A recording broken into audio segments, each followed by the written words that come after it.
He destroyed his family in under 60 seconds. It took 17 years for the truth to walk back through his door, wearing his own face. If this story hits you somewhere deep, hit that like button and drop a comment with the city you're watching from. I want to see how far this story travels. Now stay with me, because what happens next will change everything you think you know about loyalty, blood, and the price of a lie. The envelope was cream-colored and unremarkable. No return address. No corporate logo. Just Dominic Veyron's name, written in a clean, deliberate hand that he didn't recognize, slipped beneath the door of his private study at 11:43 on a Tuesday night. He almost didn't open it. He was tired in the way that men who carry too much weight become tired, not from lack of sleep, but from the accumulated pressure of decisions that never stopped arriving. The Falcone organization didn't pause for exhaustion. It didn't pause for anything. And neither did Dominic, not in the 18 years since he'd taken control of it, not since he'd learned that stillness was something other men could afford. He poured 2 fingers of bourbon he didn't plan to drink, sat down behind his desk, and opened the envelope. Inside were 2 documents, separate laboratory headers, separate reference numbers, same conclusion. He read the first one twice, then the second. Then he sat there with both sheets of paper flat on the desk in front of him, his hands pressed to the edge of the wood, and he did not move for a very long time. Down the hall, he could hear Alara moving. He could always hear her. 18 years of marriage had made him attuned to the specific weight of her footsteps, the particular rhythm of her presence in a house. She was probably still awake. She hadn't been sleeping well these past few weeks. Said the pregnancy made everything ache differently, said the twins moved at night like they were already restless. Twins. He stared at the page. The bourbon sat untouched. His name was Dominic Alessandro Veyron. He had broken men for smaller insults than what was written on those pages. He had walked away from rooms where lesser leaders would have wept. He had learned to keep his face empty when the situation called for it, to let people read nothing in his expression while his mind was already 3 moves ahead. But sitting in his study at midnight with 2 laboratory reports telling him the same impossible thing, he felt something crack open behind his sternum that he hadn't felt since he was 19 years old and burying his father. He picked up the first document again. Read the conclusion one more time. Probability of biological paternity, 0.00%. His jaw was tight. His hands were steady. He was breathing through his nose in the slow, measured cadence of a man who had learned long ago that visible emotion was a liability. He set the document down. He stood up. He walked down the hall. Alara was in the bedroom sitting at the vanity, running a brush through her dark hair with the automatic, half-conscious motion of someone who wasn't really paying attention to what her hands were doing. The lamp beside her cast her in amber. She was 38 weeks along, heavier than she'd been in any photograph he had of her, and when she saw him in the mirror, her expression shifted immediately from distracted to alert, the way it always did when she sensed his mood had changed. "You're up late," she said. He stood in the doorway. He didn't move toward her. He didn't move at all. She turned on the stool to look at him directly, and that's when she saw his face, whatever was happening behind it, and her own face went careful and still. Dominic. He held up the envelope. He didn't say anything. She looked at it, then at him. "What is that?" "Tell me something," he said. His voice came out exactly the way he needed it to, flat, controlled. "And don't think about the answer. Just tell me." She waited. "Have you ever—" He stopped, pressed his lips together.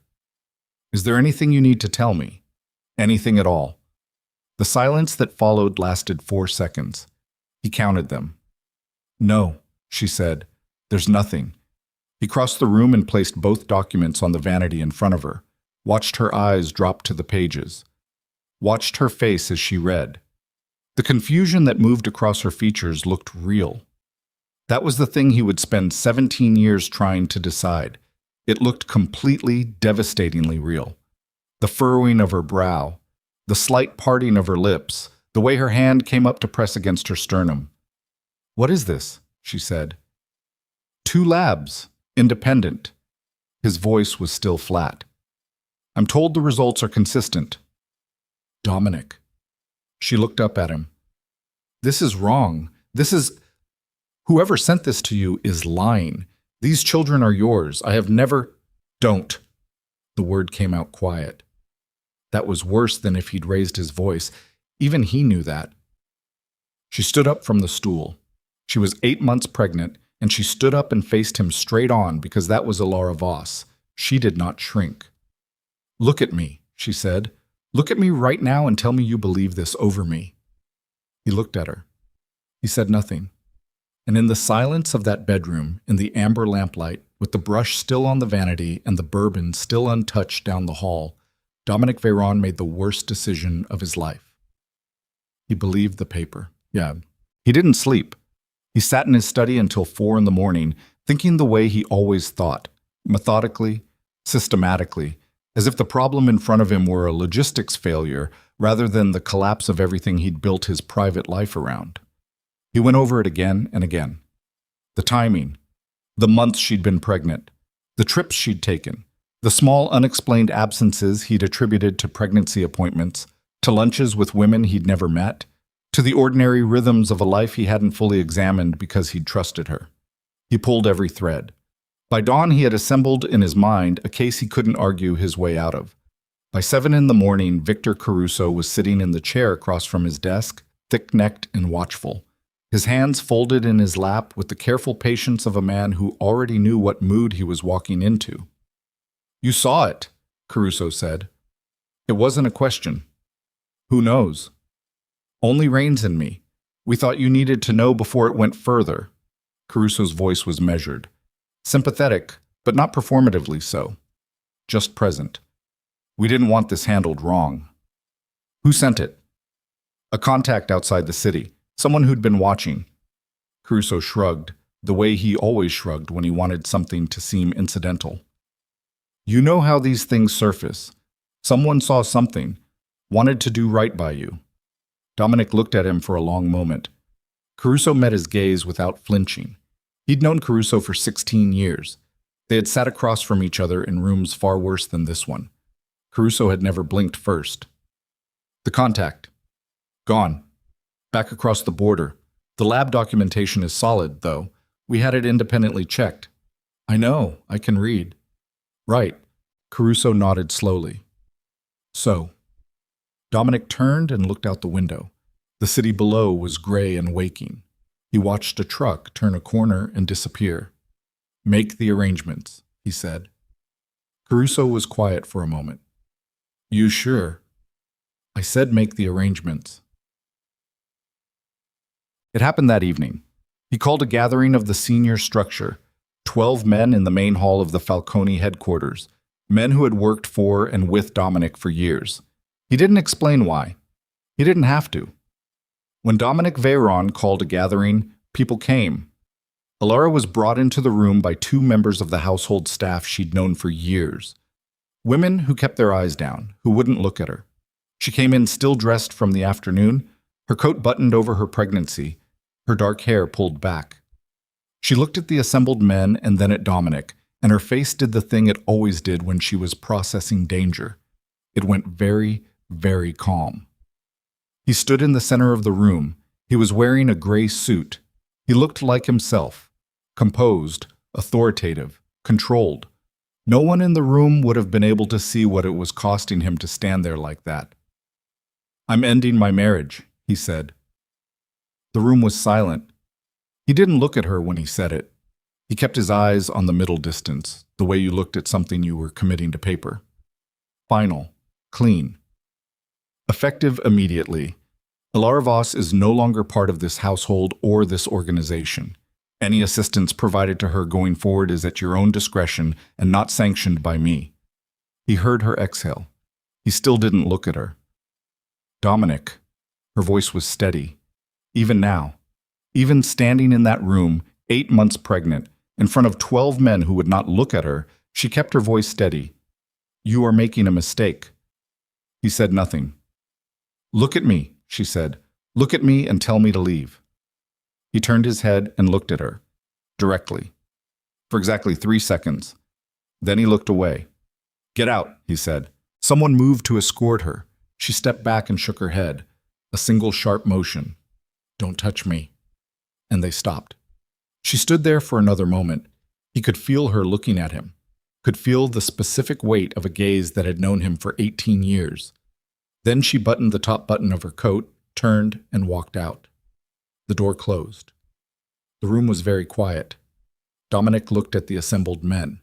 None of them spoke. Several of them, the older ones, the ones who'd known Alara for years, had expressions they were working hard to keep neutral. "We're done here," Dominic said. She left that night. She took a single bag, clothes, documents, a photograph from the first year of their marriage that she'd kept on the nightstand. She took nothing that belonged to the house, nothing that could be argued over. She moved through the rooms she had lived in for 17 years with the efficiency of a person who understood that looking too long would break her. Marcus Raines was in the driveway when she came out. He had a car waiting. Not an organization car, just a black sedan with a driver she didn't recognize. He told her the organization would provide 3 months of housing and a settlement that would let her establish herself. His tone was businesslike, almost kind. "I didn't do what he thinks I did," she said. Raines looked at her. He was a lean man, careful with his expressions in the way that men who have something to hide learn to be. "I know this is hard," he said. "That's not what I said." He held her gaze for exactly as long as it took to look sincere. Then he gestured toward the car. She got in. She didn't look back at the house. She'd made herself that promise in the 45 seconds she stood in her bedroom after the door had closed, while her hands were shaking and her lungs were doing something she couldn't quite control. She made herself the promise. Don't look back. Don't give them that. The car pulled out of the driveway. She kept the promise. The city she chose was 500 miles away. Not so far that she couldn't reach help if she needed it. Not so close that anything could find her easily. She had a name there. An old contact, a woman named Sable, who owed her a favor from a time before Dominic, before the Falcone organization had become the perimeter of her entire world. Sable found her a small apartment above a laundry on a street that smelled like detergent and fried oil, and Alara sat in it the first night with her single bag on the floor and her hands flat on her knees, and she let herself be broken for exactly 1 hour. Then she stopped. She had 2 children inside her who needed her to be something they could lean on. She called Sable and asked about work. Sable knew someone who ran a small accounting firm. Legitimate, careful, the kind of operation that didn't ask too many questions about why you were starting over. Alara had a degree she'd never fully used during the Falcone years. She had a mind for numbers that Dominic had always praised and never fully understood, because he'd needed her to manage the household finances and hadn't asked what she was capable of beyond that. She started small. She didn't think about Dominic, or she tried not to. The not thinking about him was its own full-time occupation, something that occupied a chamber of her mind that she kept locked and returned to only when the exhaustion made it hard to maintain the lock. What she thought about instead was evidence, because she knew, with the cold, certain knowledge of someone who had survived 18 years in proximity to a man who dealt in information and leverage, that whatever had been sent to Dominic was not accidental. It was constructed. Someone had built that story and placed it in his path at exactly the right moment, and they'd done it well enough that she hadn't seen it coming, which meant they'd been planning it for longer than she'd been watching. She started keeping records. Not of what she knew, of what she'd noticed and hadn't thought to value. Small things, incongruities, moments that hadn't made sense at the time. She wrote them down in a composition notebook she bought from a corner store, in the small, careful handwriting she'd developed years ago, because Dominic had always had people who read things over her shoulder. She wrote what she remembered about the months before, the unusual meetings Caruso had pulled Dominic into, the way Raines had started controlling access to Dominic's schedule more tightly.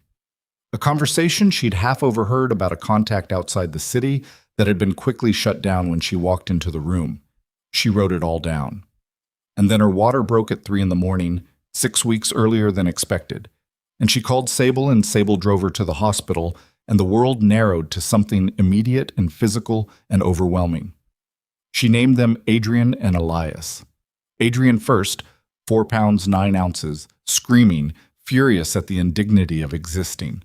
Elias 11 minutes later, quieter, with his father's dark eyes already open and watchful in a way that the nurses said was unusual.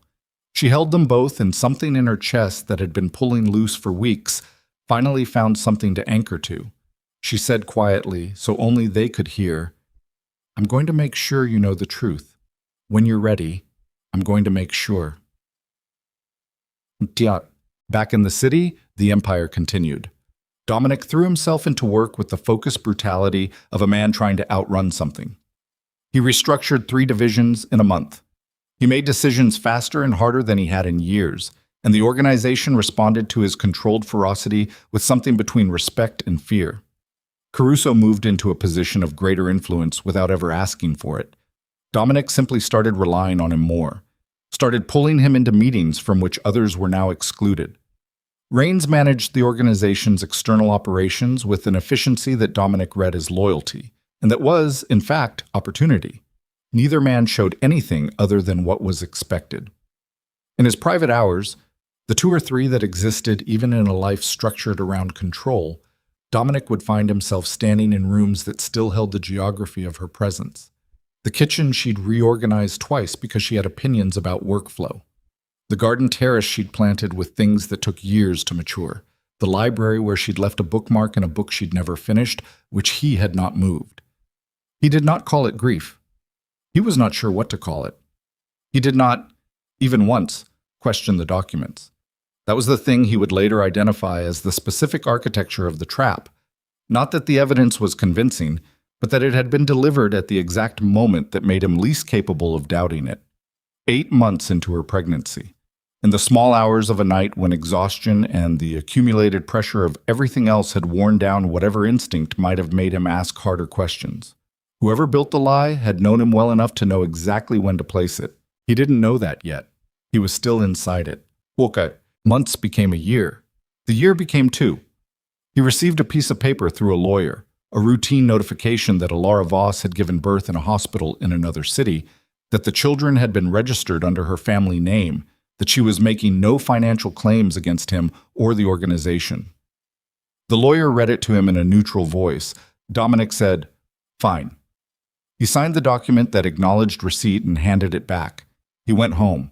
He poured bourbon. He stood at the window of his study and looked out at the city, and he thought about a woman he had looked directly in the eyes and told to get out.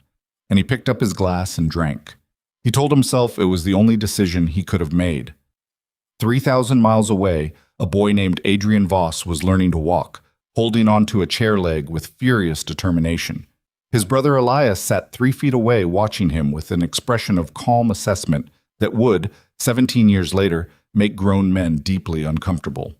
Their mother was at her desk in the back room of an accounting firm, building something from nothing, one careful decision at a time. And in a room that Dominic Veyron would never see, in a locked box beneath a loose floorboard, the composition notebooks were multiplying, document by document, memory by memory, evidence, for when the time came. The call came on a Thursday morning in the 17th year. Dominic was in a meeting when his private line rang. The number only 6 people had. He excused himself, took the call in the corridor, and heard a voice he hadn't expected. Arthur Hale, a lawyer who'd operated in the periphery of his world for 2 decades, a man known for one quality above all others. He kept things. "I need to meet with you," Hale said. "About what?" A pause on the line.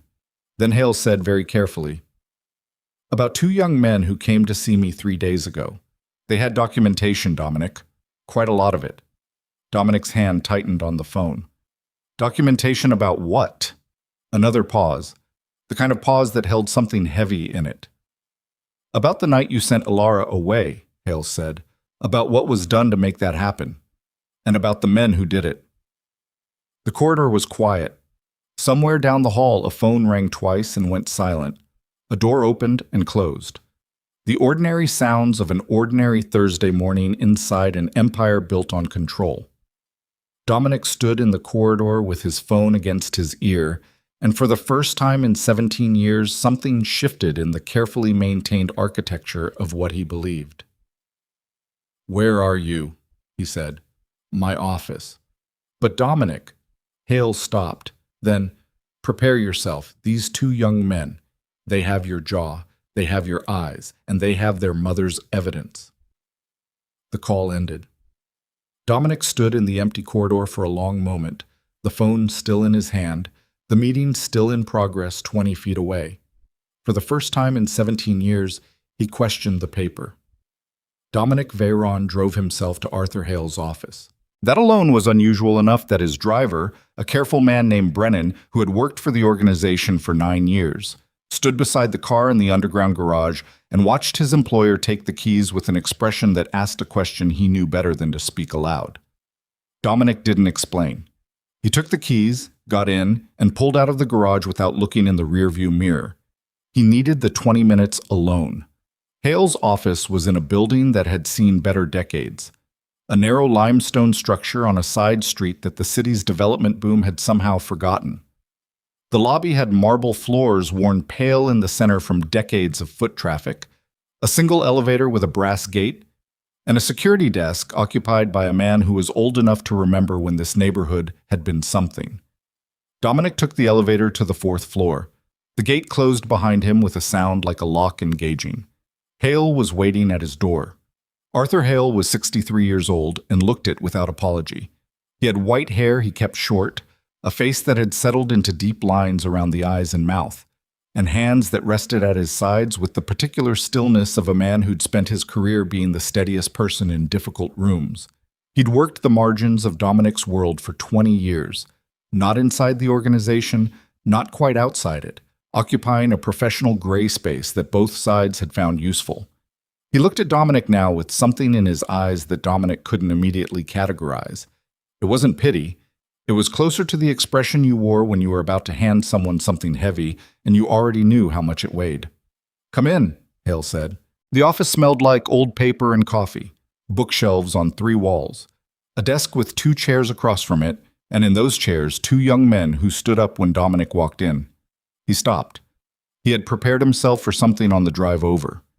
He was Dominic Veyron. Preparation was the only liturgy he'd ever practiced, the only ritual that had never failed him. He had spent 20 minutes in traffic arranging himself for what Hale had implied over the phone, telling himself it could be any of half a dozen things, telling himself not to assume, not to react before he had information. None of that preparation survived the first 3 seconds of looking at them. The taller one on the left was lean, dark-haired, with a jaw that carried tension the way Dominic's always had. Not clenched, but set, permanently, like a door held shut by muscle memory rather than deliberate effort. He was looking at Dominic with an expression that could have meant anything. His hands were at his sides. The one on the right was quieter in some fundamental way that had nothing to do with movement or noise. He was watching Dominic the way you watch something you'd been studying for a long time, and had finally gotten in front of, with the specific attention of a person cataloging the distance between expectation and reality. His eyes were dark. They were Dominic's eyes. He understood that within the first second and spent the next 2 seconds not accepting it. Nobody spoke. Hale cleared his throat. Dominic, this is Adrian and Elias. A pause. Voss? The taller one, Adrian, said nothing. His jaw tightened a fraction. Elias continued watching with that unbearable calm. Dominic said, Sit down. It came out more clipped than he intended, more like an order than anything else. Adrian's chin lifted. Elias sat down. Dominic took the chair beside Hale's desk rather than behind it. He didn't want the desk between them. He wasn't sure why. He put his hands on his knees and looked at the 2 young men across from him and kept his breathing even. Hale said you had documentation, he said. Adrian said, We do. His voice had a cadence Dominic recognized from somewhere he couldn't immediately locate. Controlled, deliberate, pacing each word like it was being spent rather than given freely. Show me. Elias reached to the bag at his feet and placed a folder on the desk. Not the whole thing, just the first document. He laid it flat and turned it and slid it across without speaking. Dominic looked at it. It was a financial record. Transfer of funds. A series of payments across an 8-month period, the last of which was dated 3 weeks before the envelope had appeared under his door. The recipient was a name he didn't know. The source account was routed through 2 shells and a holding company, but the holding company, he knew it. He'd seen those routing numbers before. He'd seen them on documents that had passed through his office for years. He looked up. "Where did you get this?" "Our mother kept it," Elias said. His voice was quieter than his brother's, more measured. "She started collecting documentation approximately 2 months after she left. She didn't have everything then. She spent the next several years acquiring what she could through contacts she trusted." "What contacts?" "People from before your marriage. People who knew her independently." Dominic turned to Hale. "You've seen all of it?" Hale nodded. 3 days ago. That's when they came to me." He interlaced his fingers on the desk. "Dominic, I need to tell you something before we go further. I've had my own files on this situation. Not everything. I didn't have enough to bring to you before, but I've had pieces of it for several years." The room temperature seemed to drop. "Several years," Dominic said. "I wasn't certain enough.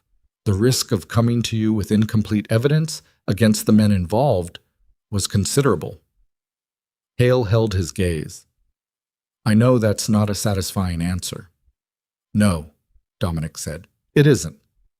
Adrian made a sound that wasn't quite a laugh. "Join the line." Dominic looked at him. "You have something to say. Say it." "I have a lot of things to say." Adrian's voice stayed controlled, but something in it had an edge that Dominic recognized as barely managed. "I've been thinking about what to say to you for about 3 years, since my mother first told us the truth. So yes, I have things to say. But right now the thing that matters is whether you can look at this evidence and actually see it, or whether you're going to do what you did 17 years ago and look straight at the truth and choose something easier." The office was very quiet. Hale looked at his hands.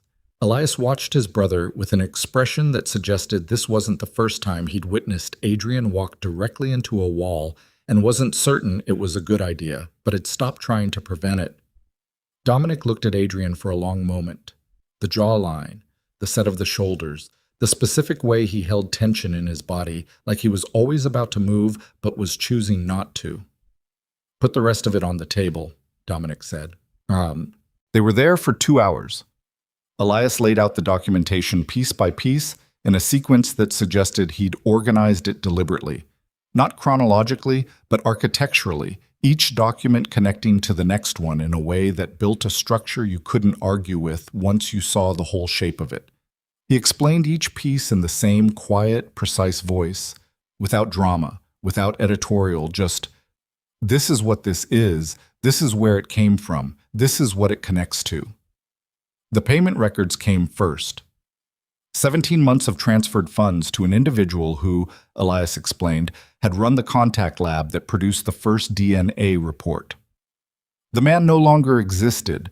The name was a construction, and the construction had been dismantled about 4 months after the envelope appeared under Dominic's door. Then the second lab.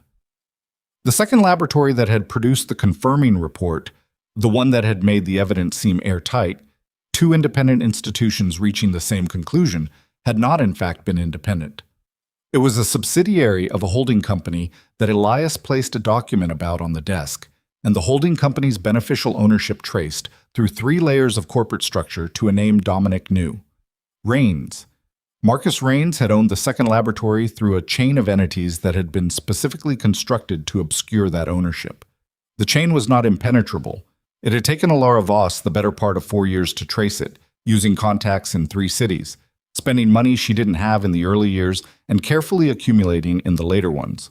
But it was there, documented, evidenced. Dominic sat with this information and did not speak for a while. "The witness," he finally said. Elias nodded. "There was a man who told Caruso he had seen our mother with another man, over several months. That account was part of what Caruso brought to you." "Yes." "That man's name was Gerard Alt. He's been on Caruso's personal payroll for 11 years. We have 6 years of payment records." Dominic stood up and walked to the window. Below the street was ordinary, a woman pushing a stroller.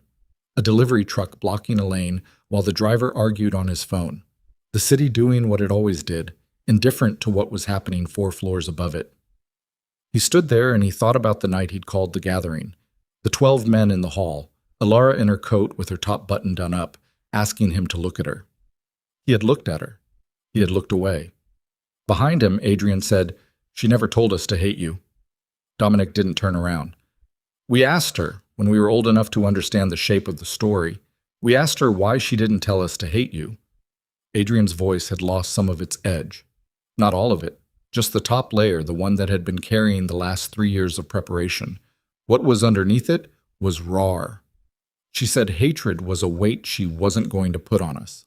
She said you were our father whether or not you knew it, and she was going to let us decide what to do with that. The delivery truck below finally moved. The lane cleared. "She's gone," Elias said. Not as a weapon, just as a fact that needed to be in the room. Dominic turned around. "When?" he said. 4 months ago." Elias held his gaze. "Illness. She'd been ill for about 14 months. She told us about all of this when she knew she was running out of time." He paused. "She gave us the box with the documentation. She told us what she knew and what she suspected and what she'd been able to prove. And she gave us a choice." "What choice?" "Whether to come here at all." Elias picked up one of the documents from the desk and set it down again, a small, precise movement. "She made it clear it was ours to make. She said she hadn't spent 17 years building evidence so that we would feel obligated to use it. She said we could burn all of it and go on with our lives and that would be fine." "But you didn't," Dominic said. "No." Elias looked at him directly. "We didn't." Adrian was looking at the floor. Something was working in his jaw. He looked up and said, "I want to be clear about something. We didn't come here for you. We came here because the people who did this are still operating. They're still in your organization, and whatever I think of your choices 17 years ago, that matters. What they did matters independently of everything else." Dominic looked at his sons. That word, sons, moved through him in a way he didn't have a name for. "You have all of this," he said. "The originals." "Yes." "And copies." "In 3 separate locations," Elias said. He almost smiled. He stopped it. "Your mother's idea." Elias held his gaze. "Yes." Good. The meeting ended. Dominic told them to come to the main house the following morning. He gave them an address. He told Hale to have his copies secured and not to discuss this with anyone. He drove home. He went directly to his study and sat in the same chair where he'd sat 17 years ago with the envelope open on the desk in front of him. He sat there in the dark for a long time. He didn't turn on the lamp. He didn't pour anything. He thought about Marcus Raines. He thought about Victor Caruso. He thought about 16 years of proximity, 16 years of meetings and decisions and trust that had been placed with the confidence of a man who believed he understood the people around him. He thought about Caruso sitting in that chair directly across the desk, with his hands folded and his voice measured and his face perfectly calibrated to sincere, saying, "We thought you needed to know before it went further." The rage, when it arrived, was not loud. That was the thing about Dominic's anger. It had never been loud. It was the quiet kind, the kind that settled into the musculature and stayed there, that turned patient and precise rather than explosive.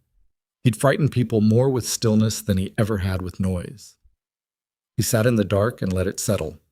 Then he picked up his phone and called Caruso. Caruso arrived 20 minutes later, which told Dominic something. He'd been close, maybe already moving, already sensing something had shifted in the atmosphere of the organization, the way experienced men sometimes did, through channels invisible to anyone who didn't know where to put their fingers. He came into the study with his coat still on, which was also unusual. He looked at Dominic sitting in the dark and reached for the lamp. "Leave it," Dominic said. Caruso left it. He took the chair across the desk. He looked comfortable. He always looked comfortable. "You called," he said. "Tell me about Arthur Hale." A fraction of a second, that was all. Not enough for anyone else to catch, But Dominic had been watching Victor Caruso's face in difficult conversations for 16 years, and a fraction of a second was all he needed. Hale? Caruso's voice was neutral. Corporate lawyer, periphery. He's done minor work for associates of ours over the years. Nothing significant. Why? He reached out to me today. About? Old business. Dominic watched Caruso's hands. They were still folded. They hadn't moved. He had some documentation he wanted me to look at. Old contracts, transfers, things from around the time of my divorce. Sounds like a fishing expedition. Caruso shrugged. What kind of documentation? Financial transfers, some lab work. Dominic kept his voice completely flat. Payment records. The hands stayed still. The face was a controlled surface, but something behind Caruso's eyes made the smallest adjustment, a microscopic recalibration, a slight hardening. I'd have Hale vetted before you take anything he shows you at face value, Caruso said. Man like that, sitting on old material for years. There's a reason he's bringing it now. Someone's moving him. Someone's moving him, Dominic repeated. That's how these things work. You know that. Dominic leaned back. What would you say the motive was, do you think, for someone to move him now? Caruso was quiet for a moment, then, destabilization. The organization has been solid. Someone outside wants to introduce doubt, manufacture confusion at the top. Classic play. He paused. I'd want to know who Hale's been talking to. So would I, Dominic said. The room was dark. The city pressed against the windows. I'll look into it, Caruso said. You do that, Dominic said. Caruso left. Dominic sat in the dark and listened to the sound of the man's footsteps going down the corridor. He waited until he heard the elevator doors close. Then he picked up his phone and sent a single text message to a number he hadn't used in 8 months, a man named Driscoll, who operated independently, who owed Dominic a professional debt large enough that it had never required collecting until now. The message contained 4 words and an address. Watch him tonight. Report. He put the phone down. He turned on the lamp. He looked at the desk in front of him. The same desk, the same surface, the same lamp. And he thought, 17 years ago, I sat here and believed a piece of paper over a woman's face. He thought, I'm not going to make the same mistake twice. Tut. Adrian and Elias came to the house in the morning. They came in a car they'd rented themselves, which Dominic respected without saying so. They didn't want to be driven by his people. They didn't want to arrive the way his people arrived. They came in through the front door, not the side entrance that guests of the organization typically used, because Elias had asked quietly which door was which, and Adrian had simply gone to the front door and knocked. Dominic opened it himself. The 3 of them stood in the entrance hall, a room that had been redesigned twice in 17 years, that looked nothing like what it had looked like when Alara had lived in it, except for one thing. The plant on the side table that had been there since the 2nd year of their marriage, that had somehow survived every change of staff and every renovation because no one had ever been certain enough of its significance to remove it. Elias looked at it. He didn't say anything, but he looked at it, and something passed across his face that Dominic catalogued and held. They went to the kitchen because it was the room that felt least like a meeting, which was Adrian's choice. He stood in the entrance hall and looked at the formal sitting room and the study and said kitchen, and Dominic said fine, and they went to the kitchen. Dominic put coffee on. The act of making coffee, the mechanical, ordinary progression of it, gave them all something to occupy a few minutes with.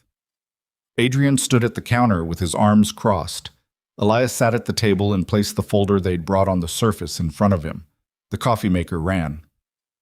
Last night, Dominic said, after I left Hale's office, I called Caruso. Both of them looked at him. I didn't tell him what I knew. I tested him. Dominic poured the coffee. He failed. He set a cup in front of Elias without asking, looked at Adrian.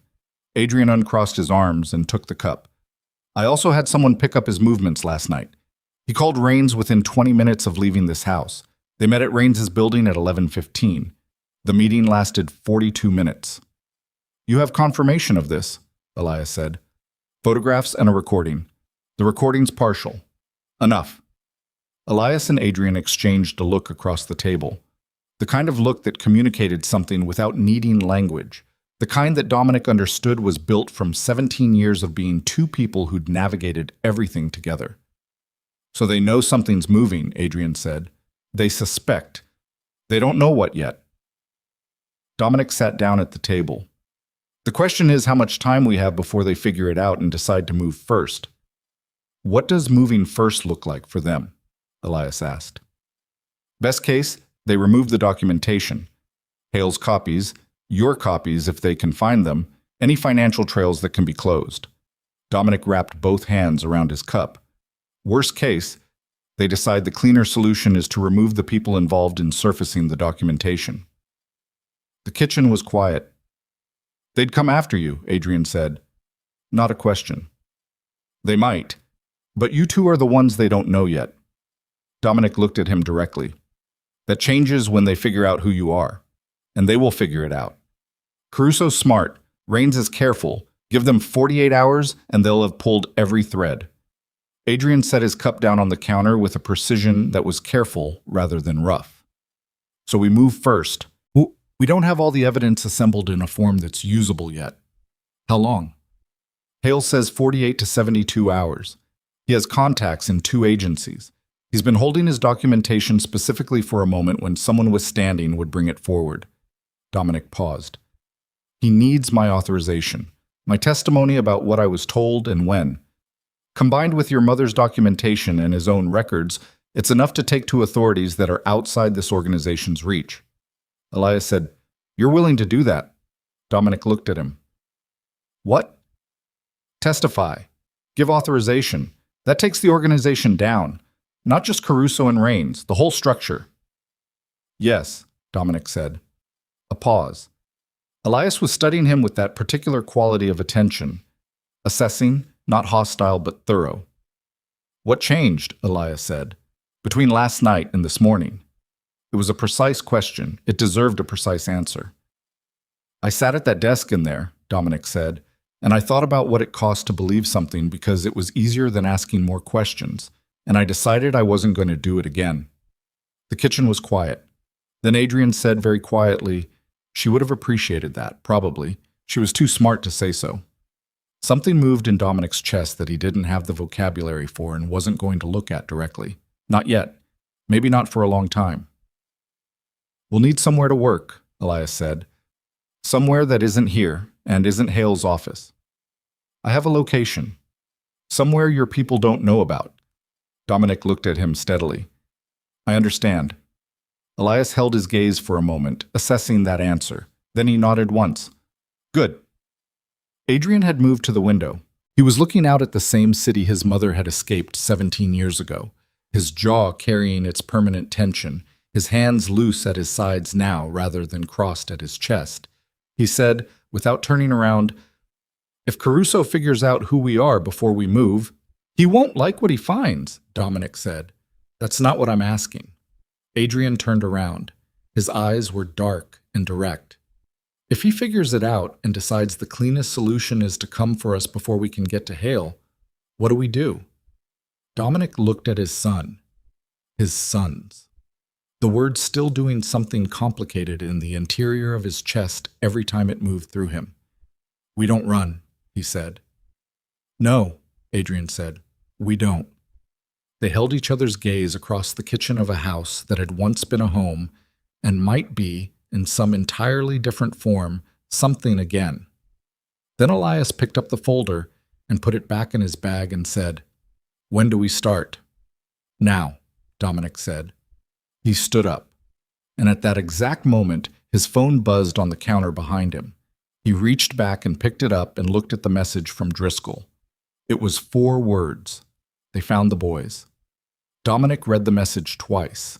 He didn't read it a 3rd time because he didn't need to. 4 words had a clarity that paragraphs couldn't improve on, and Driscoll was not a man who used language carelessly. They found the boys. He set the phone face down on the counter with a deliberateness that was its own kind of controlled violence, and he looked at Adrian and Elias and he said, "We need to move. Now. Not in an hour. Now." Adrian read his face and didn't ask questions. He picked up his jacket from the back of the chair. Elias had the bag with the documentation already in his hand. He'd picked it up the moment he saw Dominic's expression shift, which told Dominic something about Elias that he filed away for later. "What happened?" Elias said. "Caruso and Rains know you're here. They know who you are." Dominic was already moving toward the back of the house. "That means last night's meeting wasn't just checking in. They've had someone watching Hale's office. They had you the moment you walked in." "How long have they known?" Adrian said. "At minimum since last night. Possibly since you arrived in the city."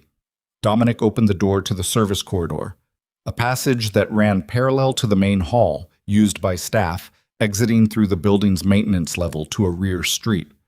He'd had it built into the original structure specifically because he'd always understood that the front door worked both ways. "My car's in the garage. They'll be watching the garage. There's another vehicle in the maintenance bay.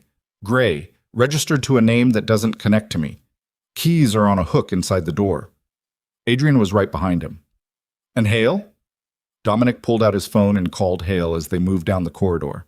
The line rang 4 times. 5. Hale picked up on the 6th ring, which was already wrong, so Hale always picked up in 2. "I have company," Hale said.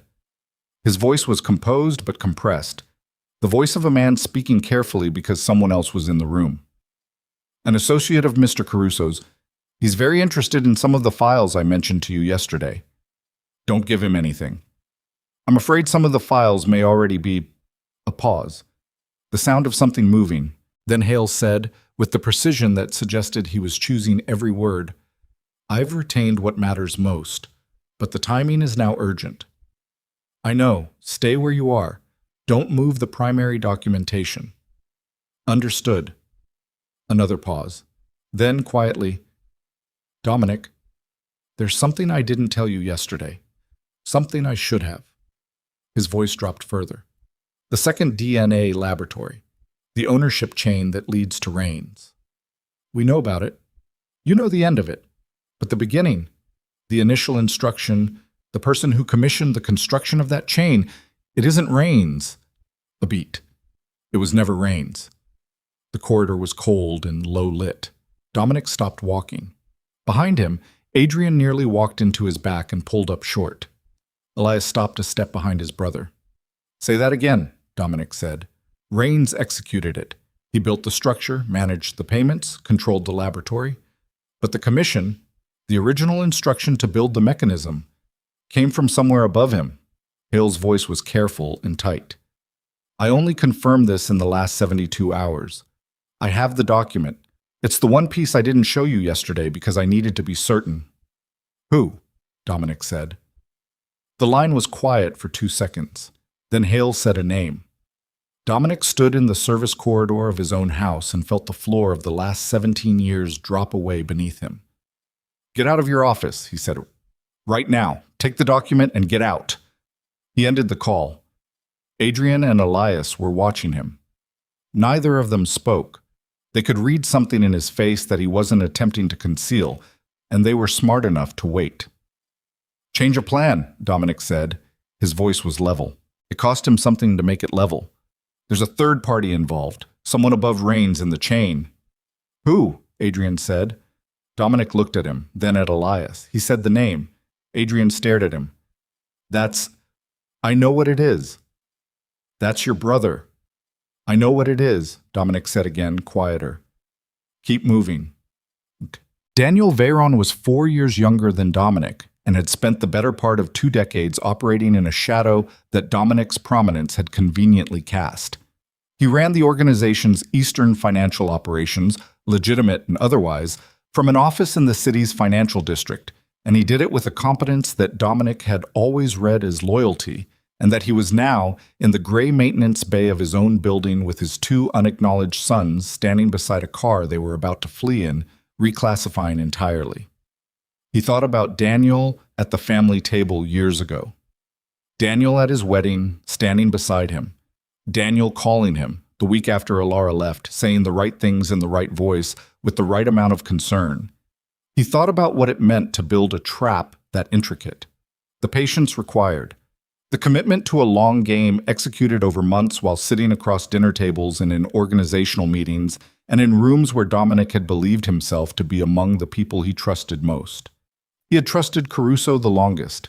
He had trusted Raines the most thoroughly, professionally. But Daniel he had trusted without thinking about it, the way you trusted a fact about yourself. Without examination, because examination felt like an insult to something that simply was. That was why Daniel. That was always why Daniel. The gray car started on the first try. Adrian drove because he'd been the first to reach the driver's side, and he drove the way Dominic had driven his whole life. Controlled, fast, using the road as if he'd mapped it before sitting behind the wheel. Dominic noticed this from the passenger seat and said nothing. Elias was in the back with the documentation bag on his lap, his phone in his hand, running searches with the focused quiet of someone who'd shifted entirely into operational mode. "Where are we going?" Adrian said. "Safe house. Off-grid from the organization." Dominic gave him an address on the east side of the city, near the river. A building he'd acquired through a chain that led nowhere near his name, used once in the previous 4 years, and maintained by a woman named Petra who had no connection to anything that mattered. 20 minutes. Hale? He'll reach out when he's clear. Dominic watched the street. If he gets clear. The city moved past the windows. Ordinary Saturday morning. People with coffee cups, a farmer's market setting up on a corner, a man in a raincoat arguing on his phone outside a parking garage, none of it touching the interior of the car. "Your uncle," Adrian said, not inflected as a question, just putting it in the air between them. "Daniel," Dominic said. "How long has he been in the organization?" 22 years? Adrian's jaw worked. And Caruso and Raines, they were working for him? Under him? What? Caruso recruited Raines approximately 8 years ago. I believe Daniel brought Caruso in. I believe it was structured that way deliberately. Enough separation between Daniel and the execution that if any piece of it surfaced, the trail would stop at Raines or Caruso before it reached him. Dominic paused. It almost worked. Our mother worked for 4 years to make sure it didn't, Elias said from the back seat. His voice was quiet and factual.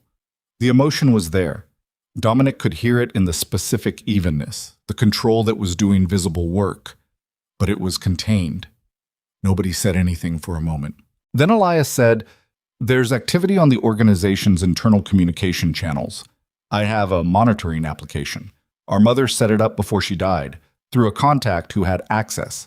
In the last 40 minutes, 6 coded messages have gone out on the senior channel." Dominic turned in his seat. "Showing me." Elias handed him the phone. Dominic read the messages. They were in the abbreviated organizational shorthand that he'd developed years ago, language he'd invented, that only senior members used. He read them and understood them, and what they said was this. The location at Hale's office was being vacated. 2 teams were being repositioned. A secondary meeting was being arranged at a location designated by a code that referred to a building in the western part of the city that Dominic knew as a Falcone operational space, one of 12 he maintained. And the final message, sent 8 minutes ago from a device registered to Victor Caruso, contained a single phrase that translated to confirm acquisition. "They're not just moving to contain the documentation," Dominic said. "They're moving to consolidate position. Caruso is preparing to make a play." "For what?" Adrian said. "For the organization." Dominic handed the phone back. "If they can discredit me, remove me, whether through exposure of past decisions or other means, and if the documentation against them is eliminated, then the transition is clean. Daniel steps in. Caruso manages the internal structure. Raines handles the financial architecture." The city kept moving outside the windows. "They were always going to do this," Elias said. "We accelerated the timeline, but this was always the plan." Dominic looked out through the windshield. "Yes," he said. "So what they did to our mother was the first step." He said it flatly because it needed to be flat or it would become something else entirely. "Remove the person closest to me who had the intelligence and the position to eventually identify what they were building. Remove her in a way that also removed her credibility and damaged my ability to lead clearly." He paused. "They weakened me the same night they eliminated her." The car was quiet. Then Adrian said, very low, "And it worked." "Yes," Dominic said. For 17 years. Quote, the safe house was on the third floor of a building that sold industrial hardware on the ground level. The stairwell smelled like machine oil and old concrete. Petra met them at the door, a compact woman in her 50s with gray-streaked hair and the watchful, economical movements of someone who'd spent years being useful in situations that didn't get discussed publicly. She looked at Dominic, at Adrian, at Elias, and she said nothing about the resemblance that was evident to anyone looking for it, which meant she either hadn't noticed or had filed it away as not her business. Probably the latter. The room inside was functional. A table, 4 chairs, a laptop connected to a secured private network, and a safe built into the wall behind a panel that looked like a fuse box. Petra laid out what she had. A secondary phone for Dominic, a first aid kit that hadn't been needed yet, a handgun in a locked case that she placed on the table without opening. Dominic looked at it. Didn't touch it yet. He called Driscoll. Driscoll picked up on the first ring. They moved from the office 20 minutes ago, 3 vehicles. Caruso was in the second car. I don't have a visual on Rains. Daniel Veyron. A pause. He left the financial district building 45 minutes ago. I don't have him on current location. Find him.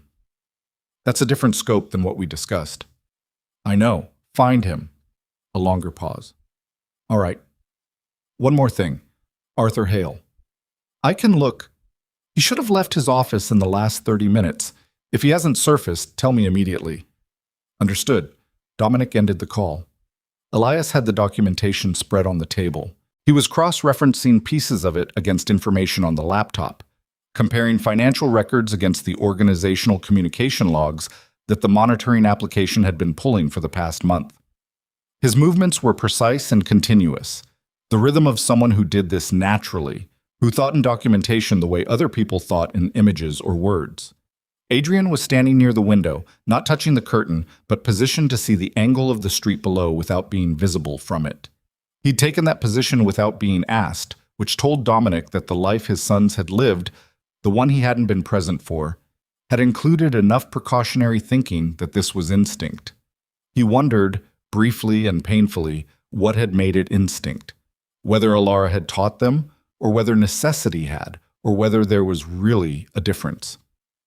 We need the original, Elias said, without looking up from the table. Hale's document. The commission. The record linking Daniel to the initial instruction. Everything else we have is enough to expose Caruso and Rains. But Daniel without that original is arguable. His lawyers will find a way through it. I know. How long before Hale reaches us? Dominic looked at the secondary phone. He should have called by now. The room was quiet. Then the phone rang.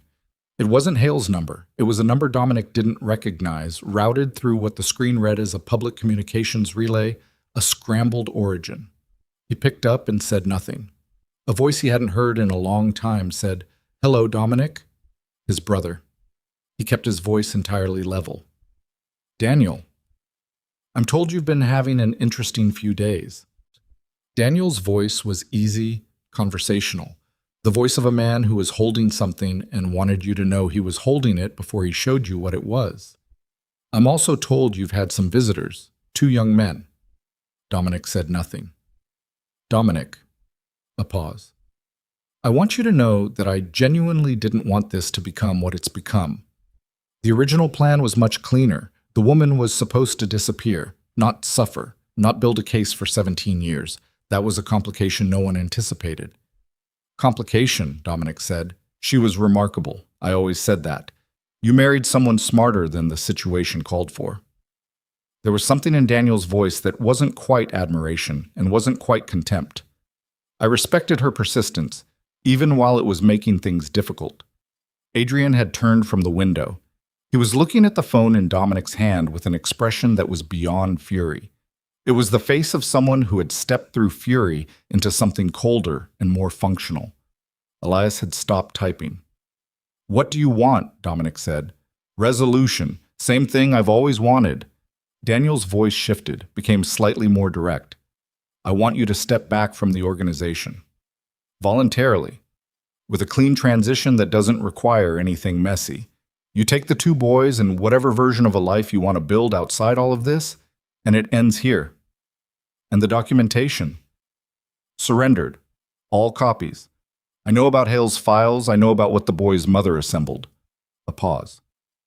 I also know that Arthur Hale is currently sitting in a car with two of my people outside the building he was attempting to leave from.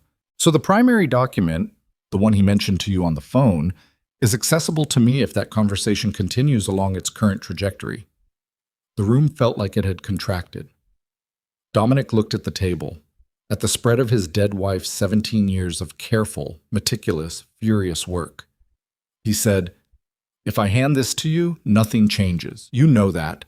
Whatever I agree to, you use what you have on me and you remove me anyway, because I'm the only person left who's a viable challenge to what you're building." Silence on the line. "That's the thing about traps, Daniel," Dominic said. "You built this one well, but you forgot something." "What did I forget?" "That the person you built it around has two sons who are smarter than both of us." He ended the call. He looked at Adrian and Elias. Elias said immediately, "Hale." "They have him. They have the document." "But they don't have it yet," Elias said. "If they had it already, Daniel wouldn't have been negotiating. He'd have called to inform, not to offer." He was already pulling the laptop toward him. "He needs Hale to authenticate it. A document like that, a commission record of that specificity, needs its originator to confirm chain of custody, or it's arguable in any proceeding. He can't destroy it either, because destruction becomes its own evidence. He needs Hale to hand it over cleanly." Adrian said, "Which means Hale is leverage, not a casualty. Yet." "How long before that changes?" Dominic said. Elias was typing. "Depends on how Daniel weighs his options. If he believes we can move on him without the primary document, he's patient. If he thinks we have another route to him, then he accelerates," Adrian said. He crossed to the table in 3 strides and looked at the documentation spread across it. "What else do we have? What gets us to Daniel without Hale's document?" Elias pulled 2 sheets from the spread. "These 2 financial records. They're not conclusive on their own, but combined with the corporate ownership trace on the second laboratory and the payment history to Caruso, if I can map the signature of the transaction method to Daniel's known financial behavior patterns over the past 10 years, I can build a probabilistic chain that an independent forensic accountant would authenticate." "How long?" 6 hours? Maybe 8. "We have maybe 4 before Daniel decides Hale is more liability than leverage," Dominic said. The 3 of them looked at each other. Adrian said, "Then we need to get Hale out before that. 3 vehicles, unknown number of personnel, and they know what we look like," Dominic said. "We don't know which building they're in." Elias was already typing again. "The organization's monitoring application. If Caruso's people are operating a holding situation, they'll be using coded channel communication to manage it. Location coordinates are referenced in the logistics messages as grid markers." His eyes moved across the screen. "Give me 8 minutes." Adrian picked up the locked case from the table and looked at Dominic. "You know how to open this?" Dominic looked at the case, at his son's face. He took it from him, pressed his thumb to the biometric panel, which Petra had apparently registered to him at some point without being asked, and it opened. He looked at the handgun inside. He thought about the last time he'd held one, thought about what kind of man he'd been then, what kind of decisions he'd made with that version of himself. He thought about Alara sitting at a vanity in amber light, asking him to look at her. He picked up the weapon. 8 minutes, he said to Elias. 7 now, Elias said, without looking up. And then Adrian said quietly, looking at the window, "Someone just came through the street door." Dominic was at the window in 4 steps. Below, at the building's entrance, 2 men had come out of a vehicle that had pulled up without headlights. One of them was looking at his phone. The other was looking up at the building's facade. Dominic stepped back from the window. "They found the safe house," he said. Elias's hands had stilled on the keyboard. Adrian said, "How?" Dominic looked at the door, at the lock, at the 4 seconds they had before the stairwell filled with sound. "Petra," he said.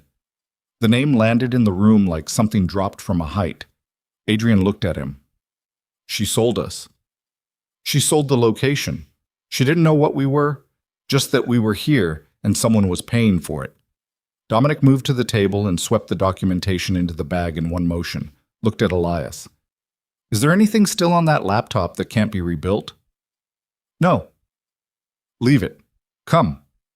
Elias grabbed the bag. Adrian was already at the back of the room, where Dominic knew because he'd insisted on knowing when he first secured this location 3 years ago. There was a second door behind the shelving unit on the east wall, leading to a fire escape that descended to an alley that connected to a street that was not the street out front. They moved.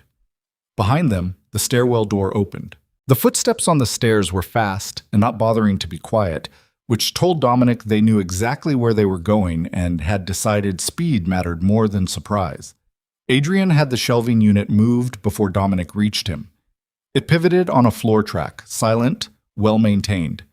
The door behind it was unlocked. They went through it. The fire escape was iron and cold and descended 4 stories in 2 switchback flights. Adrian went first, then Elias, then Dominic, and they moved down it at a controlled speed because moving too fast on iron stairs made noise, and noise was the one thing they couldn't afford. Behind them, through the wall, they could hear the safe house door opening. They reached the alley. Adrian looked both ways, then moved left, toward the connecting street. Elias was right behind him. Dominic was last, and as he stepped off the fire escape onto the alley floor, his phone, the secondary one Petra had given him, buzzed in his pocket. He didn't stop moving, but he pulled it out and looked at the screen. A message from the number that had just called him. His brother's relay number. 4 words. I have the document. Dominic put the phone in his pocket and kept walking. They reached the connecting street. Adrian scanned it, then turned right. They walked, not running because running was visible, at the pace of people who had somewhere to be, which they did. Half a block down, Elias said quietly, he has Hale's document. I know. Which means everything we have is circumstantial without it. A good defense attorney dismantles it in a week. I know. Adrian stopped at the corner and turned to face both of them. His face was controlled and tight, and absolutely direct. So we have no safe house, no primary document. Hale is in their custody. They know where we are, and Daniel has had time to move Caruso and Rains to positions that are going to be very hard to approach. Yes, Dominic said, and the only way to this ends with them exposed and Hale alive is if we go directly at Daniel before he decides the calculus has changed. Dominic looked at his son. There's one thing Daniel doesn't know, Dominic said. He thinks the primary document is the linchpin. He thinks without it, we can't move on him. He paused. He doesn't know that your mother didn't send you here with 1 box of evidence. Adrian and Elias both went still. Dominic reached into the inside pocket of his jacket and produced a small sealed envelope, the kind used for secure document storage, acid-free, the seal unbroken. His name on the front in handwriting he hadn't seen in 17 years, but recognized instantly, the way you recognize things that had been learned before you understood you were learning them. He had found it in his study that morning, placed beneath the plant that had survived every renovation, placed there by someone who had known he would find it, someone who had known this house, this plant, this man, well enough to know exactly where to leave something that needed to reach him. He held it up. She was here, Elias said. Not a question. Before she died. Dominic looked at the envelope. 4 months ago. Adrian stared at it. She came back. She left something for me. Dominic's voice was steady. I don't know what's in it. I haven't opened it. He looked at both of them. I think we open it together. The street was quiet around them. Morning light. Ordinary city. Elias reached out and took the envelope from his father's hand. He turned it over. He looked at the seal. He looked at his brother. He broke the seal and opened it. Inside was a single folded sheet of paper, and behind it something that had been photographed and printed on archival stock, a document they had never seen before. In handwriting they both recognized from years of their mother's meticulous records, annotated in the margins in her small, careful hand. Elias read it. His face changed.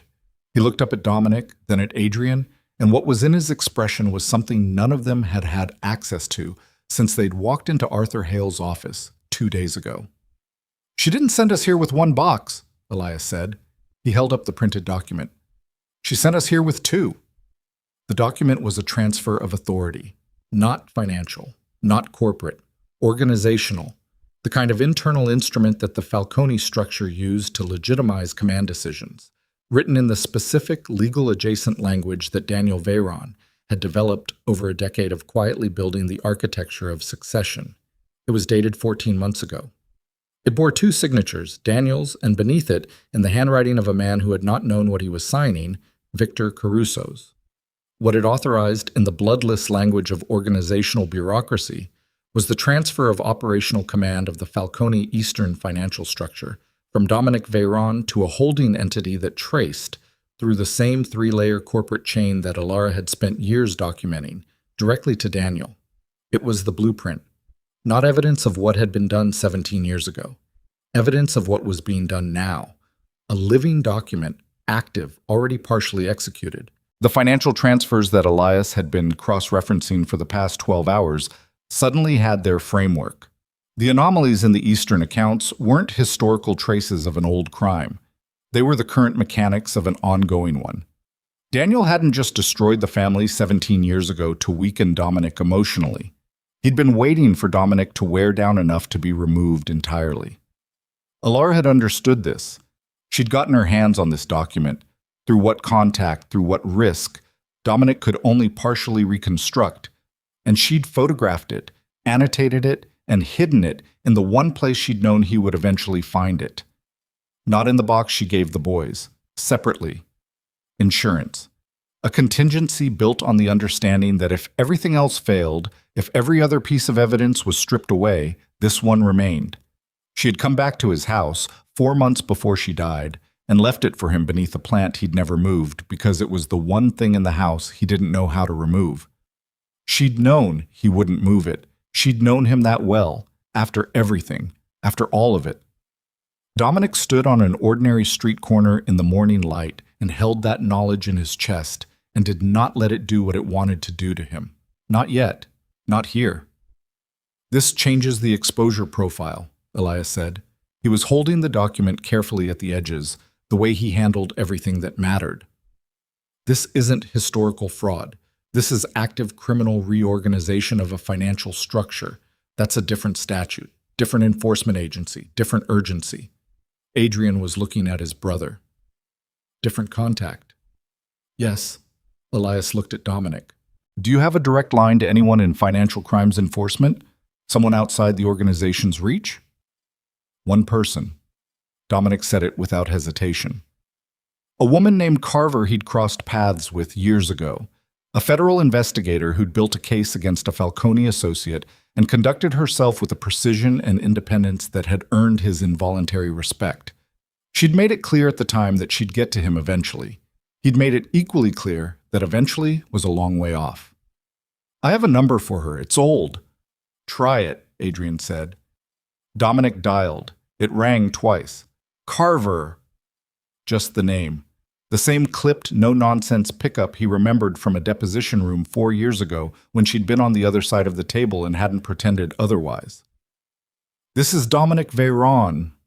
A pause that lasted exactly 1 second. I wondered when this day would come. I have documentation of active financial fraud within the Falcone organization. Commission records, transfer authorizations, a corporate ownership chain, and an instrument of unauthorized command transfer. I also have a witness being held against his will by the parties involved. Another pause, slightly longer. Where are you? He told her the intersection. Don't move, she said. 20 minutes. She hung up. Adrian was watching him with an expression that was recalibrating something. You just handed yourself to federal investigators. I handed them Daniel and Caruso and Raines, Dominic said. What happens to me is a separate question. Is it? Dominic looked at his son directly. Your mother spent 17 years building this case. I'm not going to protect myself at the expense of completing it. The corner was quiet. Adrian looked at him for a long moment. Something in his face moved, shifted, and then settled into an expression that Dominic couldn't entirely read, which was probably accurate. because there were 17 years of interior experience behind it that Dominic hadn't been present for. "Okay," Adrian said. "That was all?" "Just that." They waited. Boss. Carver arrived in 19 minutes in an unmarked vehicle with two people in the back seat who had the particular professional blankness of federal agents in plain clothes. She was 45, trim, with close-cut dark hair and the kind of eyes that filed everything immediately. She got out of the car and looked at Dominic, and then at Adrian and Elias, and she spent exactly 1 second on the resemblance before filing that too. "Talk," she said. Dominic talked. Elias laid out the documentation on the hood of her car, the financial records, the corporate ownership chain, the transfer instrument, the photographed commission document with Alara's annotations. Carver's people photographed everything. She read the transfer instrument herself, holding it by the corner, reading it with the focused stillness of someone who knew exactly what she was looking at. "The witness," she said. "Arthur Hale, lawyer. He has a primary document, a commission record linking the initial fraud to Dominic Veyron. He was taken by Caruso's people this morning." Dominic gave her the organizational communication logs that Elias had pulled. Last known contact was at his office. They moved him, but they hadn't moved far. The logistics messages reference a Falcone operational space in the Western District, 3 possible locations. Carver looked at the communication logs. "I know 2 of those spaces." She looked at Dominic. "The third." He gave her the third address. She handed the logs to one of her people and said 3 words that set the machine moving. Then she looked at Dominic. "You understand that everything you've just handed me opens you to significant exposure?" "Yes." "And you're doing this anyway. The alternative is that the people who framed my wife held a lawyer against his will and have been systematically stripping this organization for years continue doing it." He held her gaze. "Yes, I'm doing this anyway." Carver looked at him for a moment, then at Adrian, then at Elias. "Get in the car," she said. They moved fast. Carver coordinated from the vehicle while one of her people drove and the other maintained contact with 2 separate teams that were already positioning on the 3 Western District locations. The communication was clipped, professional, the language of people who had done this before and understood that the window between a situation being manageable and it becoming a disaster was usually measured in minutes. Elias was in the back seat with the documentation, reorganizing it in a sequence that would make it most immediately useful to investigators. His movements were economical and continuous. Adrian sat beside him, watching the city move past the window, very still. Dominic was in the front passenger seat. He watched Carver work and thought about Daniel. He thought about the specific mechanics of how a man who'd sat at his table for 22 years had built this, the patience it required, the long view. In a different context, with different ends, it would have been something he recognized. He'd built the Falcone organization on the same principles. Not emotional, not reactive, but architectural, patient, designed to outlast any single obstacle. Daniel had simply applied those same principles to the destruction of his brother's family. He thought about Alara coming back to the house, walking through rooms she'd been cast out of 17 years earlier, finding the plant, placing the envelope beneath it, walking back out. He thought about what that cost her. The particular courage it required to go back into a space that had been the location of your worst humiliation, not for confrontation or reclamation, but for a quiet, purposeful act on behalf of people who would never know you'd done it. He thought about her dying 4 months later. He looked out the windshield at the street. Carver's radio crackled. "Location 2 is confirmed active. 3 vehicles on site, 2 sentries visible at ground-level entrance." Carver looked at Dominic. "That your Western District space?" Cross-referenced the address. She read it. He said, "Yes." She keyed her radio. "Move to stage 2. Hold on my signal." The car turned west. The building was a converted warehouse 3 blocks from the river. The Falcone organization had used it for 12 years, cycling through its purpose as operational needs shifted. Storage, meetings, occasionally housing people who needed to be somewhere quiet for a period. Dominic had not been inside it in 2 years, which meant the personnel there would be Caruso's people specifically, the inner layer. Carver's team was already in position when their vehicle pulled up a block away. She put her hand up and they stopped. "I need to know," she said, turning to Dominic. "Hale's inside. I have 3 people on the perimeter and a team ready at the entrance. If Caruso's people inside decide this is a moment for destruction rather than extraction, they won't," Dominic said. "Caruso needs Hale viable. He needs him to authenticate the primary document cleanly. Hale dead or damaged is worse for him than Hale released." "You're certain?" "I know how Caruso thinks. He's been doing this inside my organization for 16 years. Carver studied him.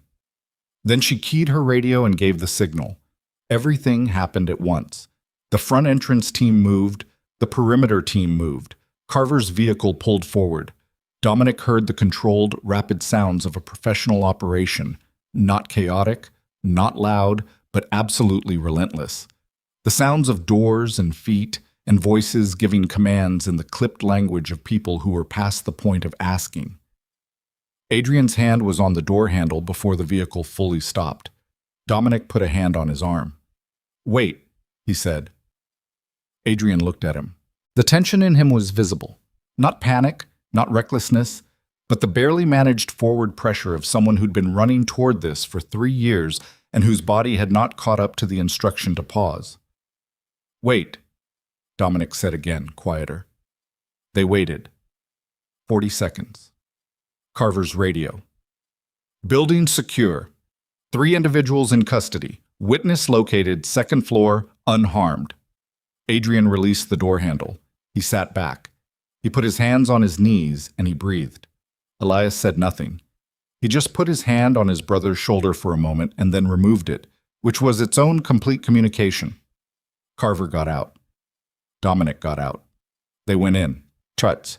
The inside of the building was exposed brick and industrial lighting, and Arthur Hale was sitting on a folding chair on the 2nd floor with his jacket folded across his knees and his expression that of a man who had been waiting with considerable patience in very trying circumstances. One of Caruso's people, a younger man who had the specific look of someone who'd just realized that the situation he was managing was significantly above his operational level, was sitting on the floor with his hands secured, looking at nothing in particular. Hale stood up when he saw Dominic. His eyes moved to Adrian and Elias, and he held that for a moment, with the expression of a man recalibrating the emotional weight of the scene in front of him. "You're all right," Dominic said. "I'm all right." Hale straightened his jacket. He looked at Carver. "You have something to show her." "We have several things to show her," Elias said. Hale looked at him, a slight smile at the corner of his mouth, the contained kind. "Your mother would have liked this moment." Elias said, "I know." "The primary document," Dominic said. Hale reached into the inside pocket of his jacket. He produced an envelope that he had apparently managed to hold on to through the last several hours through the specific stubbornness of a man who'd spent 40 years deciding what mattered enough to hold on to. He handed it to Carver. She opened it. She read it. She looked at Dominic. "Daniel Veyron." "Yes." "He's in the city?" "He was 40 minutes ago." She was already on her radio. They found Daniel Veyron at his office in the financial district, which was either confidence or miscalculation, and with Daniel you could never be entirely certain which. He was behind his desk when Carver's people came through the door, and he looked at them with the composed, attentive expression of a man who'd been expecting something and was now assessing whether what arrived matched his expectations. Dominic came through the door behind Carver. Daniel looked at him, and something in his face shifted. The smallest adjustment, the one that meant the calculation had just changed. And then he composed it back to neutral with the speed of long practice. "Dominic," he said. "Daniel." The office was large, well-appointed, built on the aesthetics of substance without display. The kind of room that communicated that the person in it didn't need to impress anyone. Dominic had always found it admirable. He was seeing it differently now. "I assume this is the moment," Daniel said. "It is." "And these two?" Daniel's eyes moved to where Adrian and Elias had come through the door behind Dominic. He looked at them with the assessment of a man who had known they existed for 48 hours and had been doing his own calculations. "Ilara's sons." My sons, Dominic said. Something crossed Daniel's face. Not guilt, not remorse. Something more complicated and less satisfying. The expression of a man encountering the consequence of a decision he'd made with full awareness and had now lost control of. She was a problem, he said. From the beginning, she was a problem. Not because of who she was, because of what you became with her. You were softer, less decisive. She was changing the direction of everything. So you destroyed her. I protected the organization. Daniel's voice was still level. What I built here, the financial structure, the Eastern operations, that was 20 years of work. You were going to walk away from it. She was going to take you somewhere else, and you were going to let her. I didn't know that, Dominic said. You didn't know a lot of things. Daniel leaned back in his chair slightly, the gesture of a man who was accepting the room's terms without accepting responsibility for his presence in it. The boys. What do you want me to say? That I regret what happened to them? They had a life. She gave them a life. They're standing here, which means she did something right. Adrian said from the doorway, Don't. Daniel looked at him. His eyes moved across Adrian's face with something that might have been, in another context, acknowledgement. You have her eyes, he said. And his jaw. That must have been complicated growing up. I said don't, Adrian said. His voice was quiet, absolutely quiet, the kind of quiet that had nothing below it except control that was doing maximum work. Carver stepped forward. Daniel Veyron, you're being detained for questioning in relation to... Daniel held up one hand, not in resistance, in the gesture of a man indicating he understood the terms. I know the procedure, he said. I've been watching it applied to other people for 20 years. He stood up from behind the desk with the measured movement of a man who intended to walk out of the room upright, and did. He looked at Dominic. You'll testify. Yes. Against your own brother. Against the man who framed my wife, expelled her from her home while she was 8 months pregnant, and spent 17 years positioning to take everything she'd built her life around. Dominic held his brother's gaze. That man? Yes. Daniel looked at him for a long moment. She really did change you, he said. No, Dominic said. Losing her did. Carver's people moved Daniel toward the door. As he passed Adrian, he stopped, just for a moment, a beat, and looked at him directly. Adrian looked back.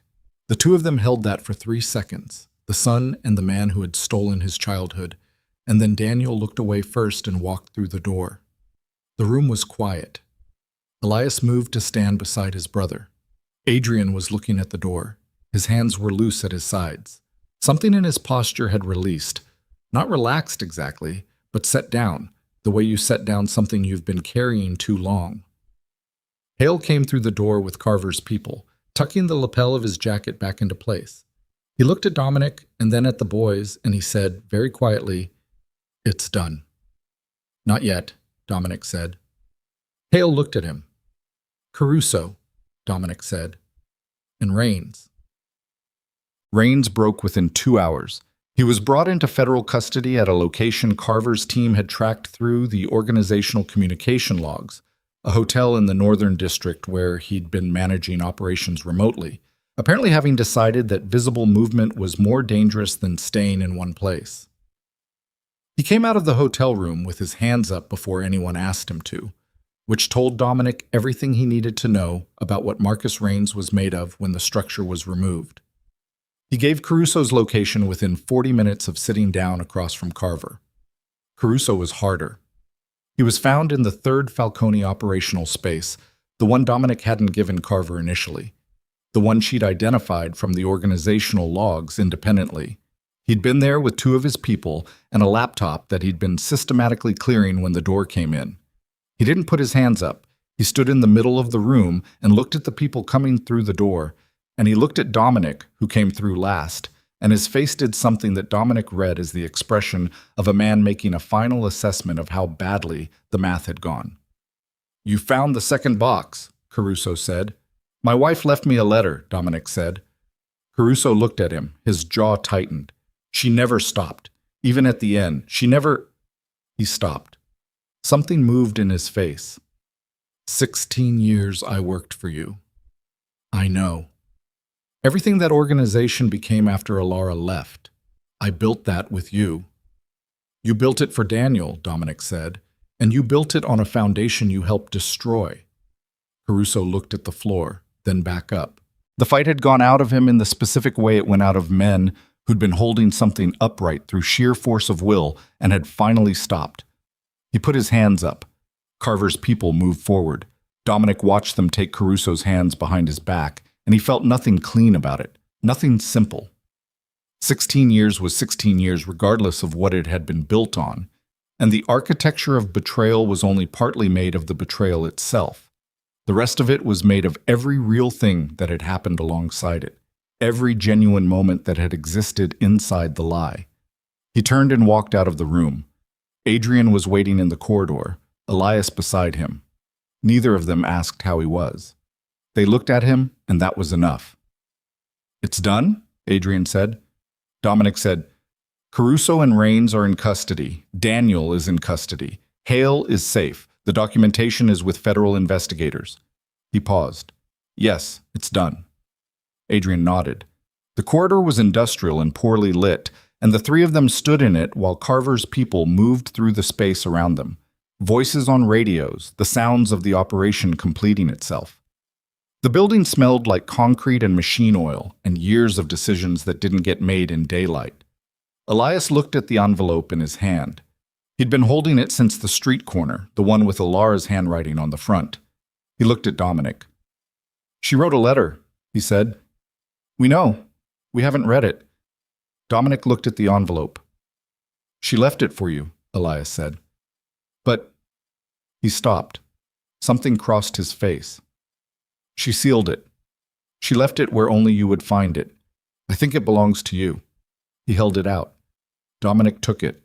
He looked at his name in her handwriting. The particular careful letters of a woman who'd written in small spaces and composition notebooks for 17 years, who'd built a case document by document, who'd come back to a house that had expelled her and left something for a man she was no longer angry at.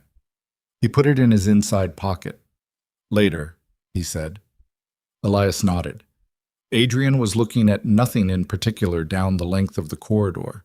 He said, without looking at either of them, "What happens now?" It was a real question, the kind that didn't have an obvious answer because it was asking about too many things at once. The organization, the investigation, the three of them standing in an industrial corridor with the previous 17 years finally dealt with, and the next part of whatever this was completely uncharted. Dominic looked at his sons. He opened his mouth to answer, and then Carver appeared at the end of the corridor, and her expression had changed. The professional composure was still there, but something underneath it had shifted. The specific shift of a person who has received information that changes the perimeter of the situation. And she walked toward them with a pace that told Dominic before she spoke that the answer to Adrian's question was going to be more complicated than any of them had prepared for. "Dominic," she said. He looked at her. "Rains is talking," she said. "He's giving us everything, Caruso, Daniel, the chain of events 17 years ago. All of it." She paused and held his gaze with the directness of a woman who'd spent a career not softening things. "But he's also giving us something we didn't ask for, something that changes what we thought we knew about the original DNA report." Dominic went very still. "The first laboratory," Carver said. "The one that produced the initial document. Rains says the technician who ran the test wasn't paid to produce a false result." The corridor was absolutely quiet. "He was paid to run the test correctly," Carver said. Dominic felt the floor shift beneath him. "The sample was switched," she said, "before the test, by someone who had access to your household, someone who was inside your life at the time." She held his gaze. "Rains gave us a name. It's someone you trusted, someone you still trusted until approximately 48 hours ago."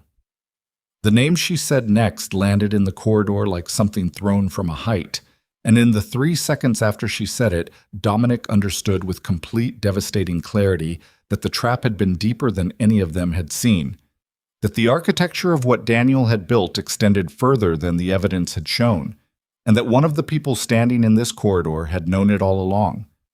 The name Carver said was Brennan, his driver. 9 years. The man who had stood in the underground garage the morning Dominic drove himself to Hale's office and watched him take the keys with an expression that had asked a question he'd known better than to speak aloud. Dominic stood in the industrial corridor and heard the name and did not move. Adrian looked at him, then at Carver. "Who is Brennan?" "His driver," Elias said. He said it quietly, the way he said things he'd already processed before they fully landed for others. His eyes were on Dominic's face. Carver kept her voice level and professional, which was the only mercy available in a corridor like this one.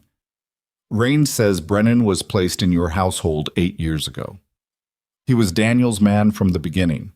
His access to your personal movements, your schedule, your private communications, that access fed directly into Daniel's operational planning." She paused. "But the sample switch happened before Brennan. The original placement, the person who had access to your household the night the sample was taken, who substituted material before it reached the contact lab. That was someone else." "Who?" Dominic said. His voice came out the same as always, flat, controlled, the product of so many years of training himself not to let what was happening inside him reach the surface that the training now operated independently of his participation. "A woman named Clara Voss," Carver said. The corridor was absolutely, completely silent. Elias made a sound, a small, involuntary sound, the kind that escapes before you can stop it, and then he stopped it. Adrian turned to look at his brother, then back at Carver. "That's our mother's name," Adrian said. "Her sister," Carver said. "Elara Voss's younger sister. Clara Voss worked in the household staff during the first year of your parents' marriage. She left approximately 14 months before the envelope appeared under your father's door." Carver held Dominic's gaze with the steady directness of a woman who'd delivered impossible information before and knew there was no version of it that didn't cut. "Raines says Daniel recruited her before the marriage. She had access to biological material through her work in the household. She provided the substituted sample." Dominic looked at the wall. He looked at a specific point on the concrete wall of the corridor, and he held himself very still, and he breathed in through his nose and out through his mouth, and he did not speak for a long time. Adrian said, to no one in particular, "Our mother's sister." "Yes," Carver said. "Does she know?" He stopped, reframed it. "Is she aware that our mother spent 17 years building evidence? That she died before—" "We don't know yet what Clara Voss knows," Carver said.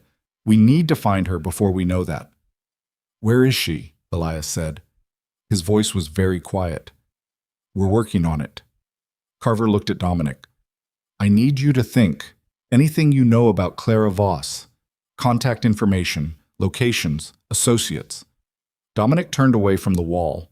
He thought about Clara.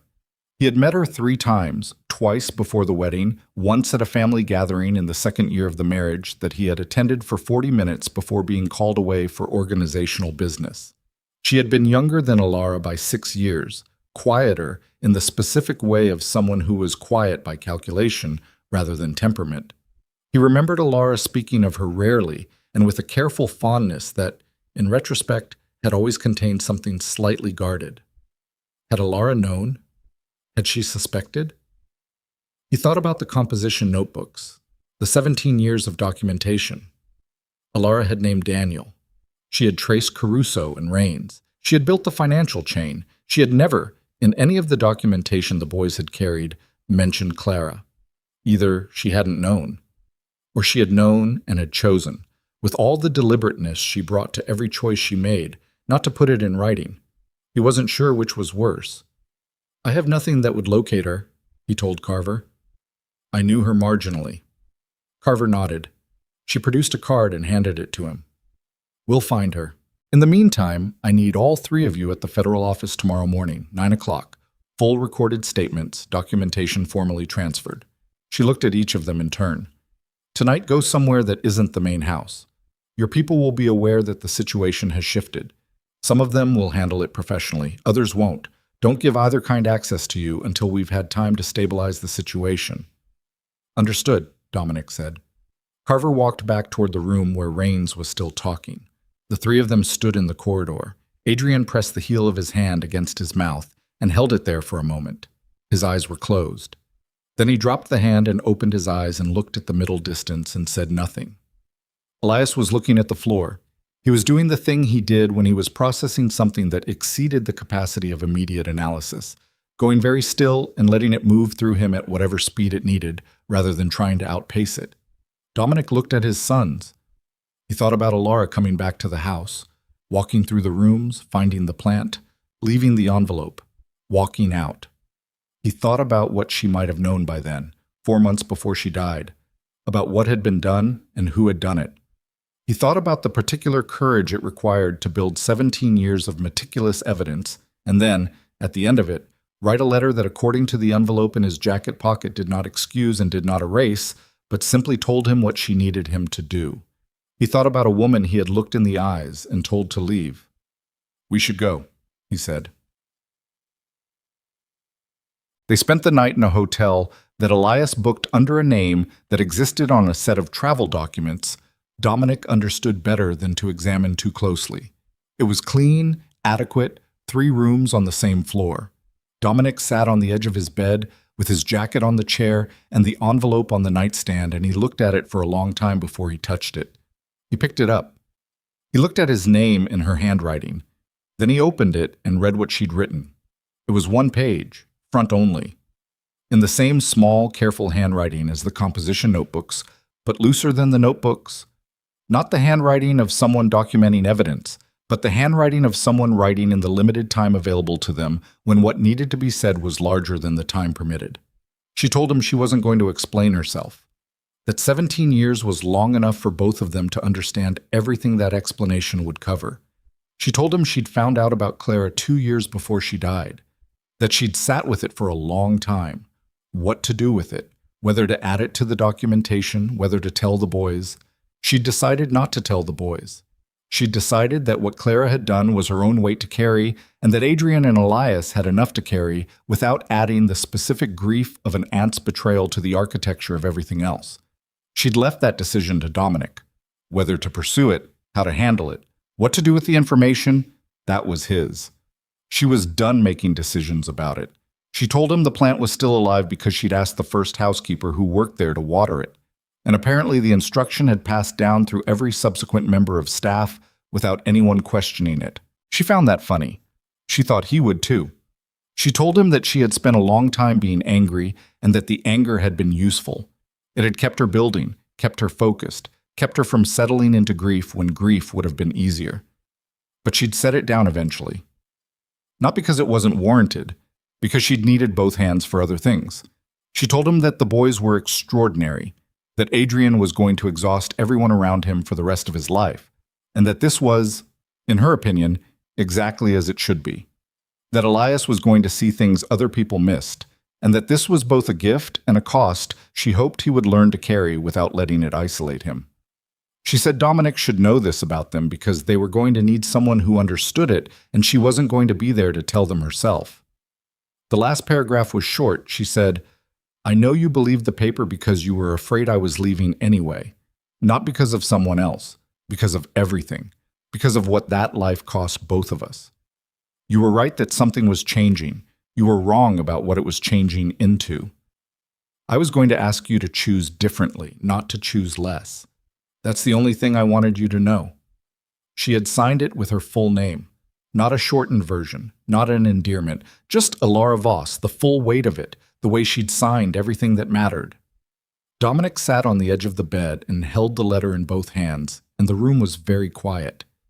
He sat there for a long time. He did not have the language for what was happening in his chest. He'd spent 61 years building a vocabulary for everything that mattered to him.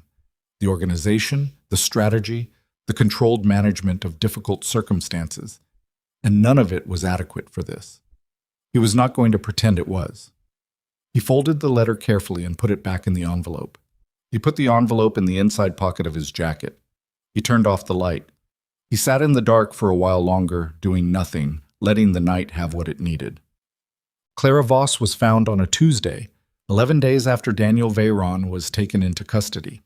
She was living in a city 4 hours away under a name that was not quite false. She'd married, changed her last name legally, built a life that had no obvious connection to the Falcone organization or to anything that had happened in a house she'd worked in briefly at the beginning of her 20s. She had 2 children of her own. She worked in an administrative role at a hospital. By every visible measure, she had walked away from what she'd done 20 years ago and constructed something entirely separate. Carver's people brought her in for questioning on a Wednesday morning. Dominic was not in the room for the questioning. He'd been clear about that with Carver, and Carver had not argued with him, which suggested she'd anticipated it. Adrian and Elias were not in the building at all. Dominic had not told them about the Wednesday appointment, and he recognized that this was a unilateral decision he had no real right to make for them, and he made it anyway, and he would deal with that separately.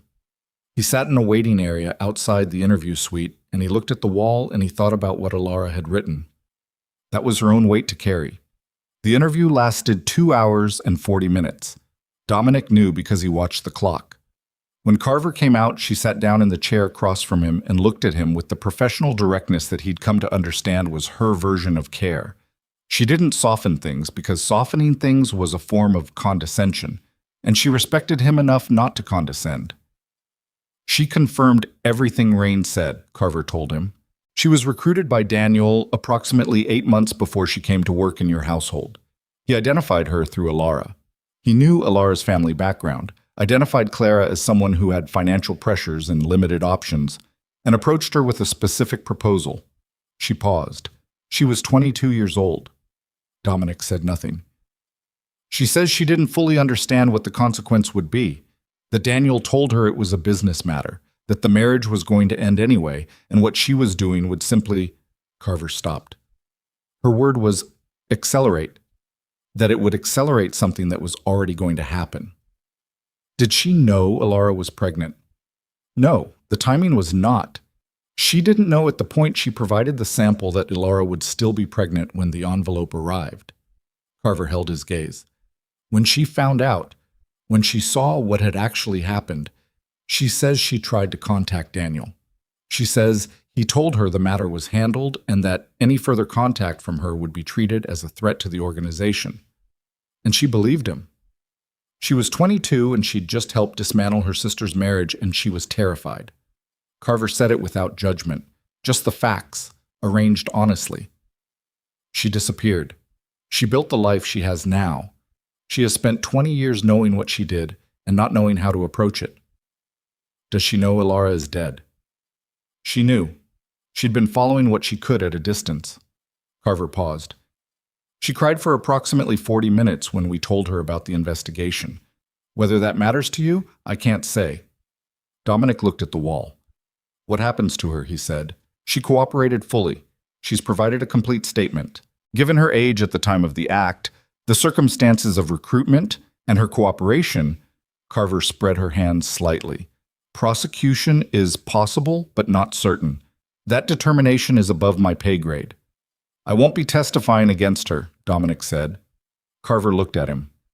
She was 22 years old, and Daniel put her in a position she didn't have the experience to navigate, he said. He used her the same way he used everyone else. The difference is she had to live inside the knowledge of it for 20 years. He paused. I won't testify against her. Carver studied him for a moment. That's your decision to make. Yes. She nodded once. She asked if she could speak to you. Dominic was quiet for a long time. Not today, he said. He told Adrian and Elias about Clara that evening. They were in a restaurant near the hotel, a quiet place, the kind of Italian restaurant that had been in the same family for 30 years and had no interest in being discovered. They had a corner table. They had food they'd ordered, and mostly not eaten because the conversation had not accommodated eating. Dominic told them everything Carver had told him.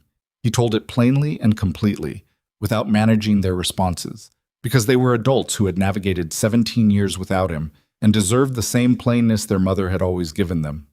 When he finished, Adrian sat with his hands flat on the table and looked at the breadbasket and did not speak. Elias said, She knew. I believe so, yes. She found out 2 years before she died, and she chose not to tell us. Yes. Elias sat with this. His face was doing the careful, thorough processing that Dominic had come to recognize as his version of response. Not withholding, just complete. He wasn't going to speak until he'd been through all of it. Adrian looked up from the breadbasket. She was protecting us.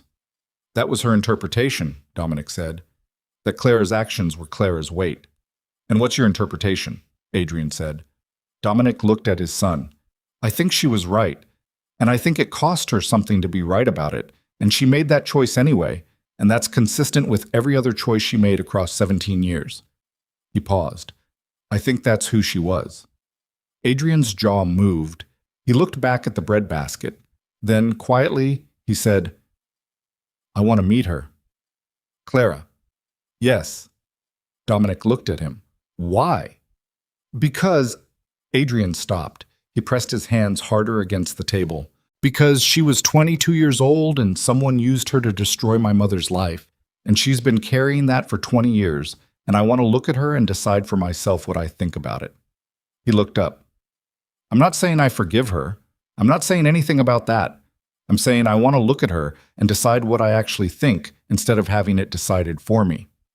Elias said, I want to meet her too. Dominic looked at his sons. He thought about a woman who had written, I was going to ask you to choose differently, not to choose less. I'll arrange it, he said. The federal proceedings took 4 months. Daniel Veyron was charged with organized fraud, criminal conspiracy, and willful manipulation of legal proceedings. Victor Caruso faced the same charges with additional counts related to the unlawful detention of Arthur Hale. Marcus Raines, in exchange for his cooperation, received a reduced charge set that still carried significant consequence. 14 other members of the Falcone organization were named in the proceedings at various levels. Dominic gave his full testimony. 3 days of recorded statements, cross-examination by federal prosecutors who had been wanting him in a room like this for years, and were now receiving his cooperation with a professionalism that didn't quite conceal their awareness of the irony. He did not minimize his own role in the organization. He did not use his testimony to protect himself from consequence. He told the truth about what he had known and what he had done and what he had failed to examine, and he did it with the specific exhaustion of a man who had spent 61 years maintaining a controlled surface and had finally decided the effort was not worth the return. He received a negotiated outcome: cooperation credit, limitation of charges to specific documented acts rather than the full organizational history, a civil settlement that cost him a significant portion of what remained of the Falcone financial structure. His lawyers called it favorable. He called it adequate. What remained after the settlement was enough. He used it to establish a foundation. He called it the Alara Voss Foundation, and he did this without consulting anyone. Not Adrian, not Elias, not Hale, not Carver. Because it was not a decision that required consultation. It was the kind of decision that was either right immediately or not right at all. He had Hale draft the charter, and he signed it in a room by himself on a Thursday afternoon with a pen that had been Alara's. He'd found it in the desk drawer where she'd left it, another thing that had simply never been removed. And he put it in the folder and handed it to Hale and said, "File it." The Foundation's mandate was specific: support for families navigating legal and financial crisis, created by circumstances outside their control, housing stabilization, legal advocacy, economic recovery programs for primary caregivers starting over. The specific contours of what Alara had needed when she'd arrived in a city with one bag and a composition notebook and 2 children growing inside her. Adrian and Elias came to the signing ceremony for the Foundation's first grant awards, 6 months after the federal proceedings concluded. It was a small event in a conference room, not performative, not public, because the Foundation was not about visibility. It was about function. Afterward, the 3 of them stood outside the building in the late afternoon light, which was the kind of low October light that made everything look slightly more significant than it probably was. And they didn't say much. They'd been getting better at that, being in the same space without needing it to produce anything. It was a skill none of them had had 6 months ago. They'd been building it the way you built things carefully, piece by piece, without forcing the pace. Adrian was going back to his city the following day. He was finishing a graduate degree in law that he'd deferred during everything. He'd told Dominic this with the specific neutrality of someone sharing information they weren't sure how it would be received, and Dominic had said that was good and meant it, and didn't say anything else because Adrian didn't need anything else. He would be a lawyer who understood from the inside what law looked like when it was being circumvented, and he would be furious about injustice in the specific, functional way that produced results rather than noise. And he was going to exhaust everyone around him for the rest of his life. And this was, as Alara had written, exactly as it should be. Elias was staying in the city for another month. He'd taken a consulting position with a financial forensics firm, work that used the specific, unusual skills he'd built over 3 years of analyzing his mother's documentation without knowing that's what he was preparing himself for. He lived carefully and ate regularly and called his brother twice a week. And Dominic knew this because Adrian had told him, the one time Adrian had talked about his brother with the unguarded affection that he usually kept below the surface. "She'd be annoyed," Adrian said, standing in the October light. Dominic looked at him. At what? At how long everything took. He said it without bitterness, with something that was actually almost like humor, the particular dark, fond humor of a person who knew their subject well. She was efficient. She'd have wanted this done faster. "She built a 17-year case," Elias said, "because she had no choice. If she'd had a choice, she'd have done it in 3. Adrian looked at the sky. She had no patience for wasted motion. Dominic thought about the composition notebooks, the meticulous, patient accumulation, the annotations in the margins of a document she'd photographed and hidden in a dead man's house on the chance that it would matter someday. "She had more patience than anyone I've ever known," he said. Adrian looked at him. "She just didn't like admitting it," Dominic said. Something crossed Adrian's face, the almost smile again, larger this time, and then he pressed his lips together and looked at the street, and the almost smile remained at the corner of his mouth, where he'd stopped trying to contain it. Elias said, "She would have liked this, the foundation. She would have had 17 suggestions for improving the grant criteria," Dominic said. 18, Elias said. "And she'd have been right about all of them." The October light shifted slightly. A cloud moved. The street went briefly dimmer and then bright again. Dominic stood between his sons in the afternoon light, and he held what was in his chest, the complicated, layered, irreducible accumulation of everything it had cost to be standing here, and he did not try to name it or manage it or contain it. He just held it. Let it be what it was. He met Clara Voss on a Saturday in November. It was arranged through Carver, a neutral location, a conference room in a building that had no association with anything. Clara came in 5 minutes early. Dominic came in on time. They were the only people in the room. She was in her early 40s, dark-haired, though lighter than Alara's had been. She sat across the table from him with her hands folded and her posture controlled in the specific way of someone who had spent 20 years practicing how to appear normal in rooms where she felt she had no right to be. She looked at him and didn't speak immediately. He looked at her and didn't speak either. Then she said, "I know there's nothing I can say." "There isn't," he agreed. She nodded. She looked at her hands. "I've thought about this room, or some version of it, for 20 years, what I would say, how I would explain it." She looked up. "I don't have an explanation. I have the facts, and I have what I was, and I have the thing I chose to do with both of those." Her voice was steady because she'd clearly worked on making it steady, and it cost her something. "I was 22, and I was afraid, and I chose wrong. There isn't anything below that." "No," Dominic said. She looked at him. "Did Alara know? At the end?" "Yes." Clara closed her eyes for a moment, opened them. "What did she—" She stopped herself. "I don't have the right to ask that." Dominic looked at her across the table. He thought about a letter that contained no excuses and no erasure. He thought about a woman who had found out her sister had helped dismantle her life and had chosen to carry that knowledge without turning it into another weapon. "She wrote about you," he said. "In the letter she left me." He paused. "She said what you did was your weight to carry, not ours." He held Clara's gaze. "She gave me the decision about what to do with the information. She said she was done making decisions about it." Clara's mouth pressed together. Her eyes were bright. She held herself very still. She always did that, she said finally. Gave you the decision, even when she'd already made it herself. She pressed her fingers against her lips for a moment, lowered her hand. She was better than either of us deserved. Dominic said nothing. Then Clara said, "Her sons, are they want to meet you." She stared at him. "Not today," he said. "When they're ready. I've told them the choice is theirs." He paused. "I wanted to meet you first." "Why?" she said. He looked at her across the table, at the specific cost visible in her face. Not the performed cost of someone seeking sympathy, but the real kind, the settled-in kind, the kind that had become structural over 20 years. He thought about what it took to carry something like this the length of a life and still be functional, still build something, still exist in the world as a person rather than just as the thing you'd done.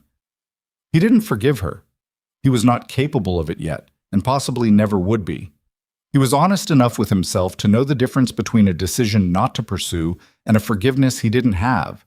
But he understood what she was, and he understood that what she was human and flawed, and 22 years old once, in a moment that had outlasted everything she thought she was doing it for. "Because I wanted to know what I was dealing with," he said, "before I made any more decisions based on information I hadn't examined." She looked at him, and in her expression he saw, briefly, something that might have been the specific recognition of a person who understood exactly what that meant and what it cost to say it. "Okay," she said. "Badted." Adrian and Elias met Clara 6 weeks later. Dominic was not in the room for that meeting. He was in the waiting area outside, in a chair, and he waited for 2 hours and 17 minutes, and then the door opened and both of his sons came out. They didn't say anything immediately. They sat down, Adrian on his left, Elias on his right, and the three of them sat in the waiting area together.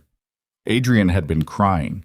He was not crying now, and his face was the face of a man who had done something extremely difficult and was on the other side of it. And the face of a person on the other side of something extremely difficult doesn't look like relief or resolution.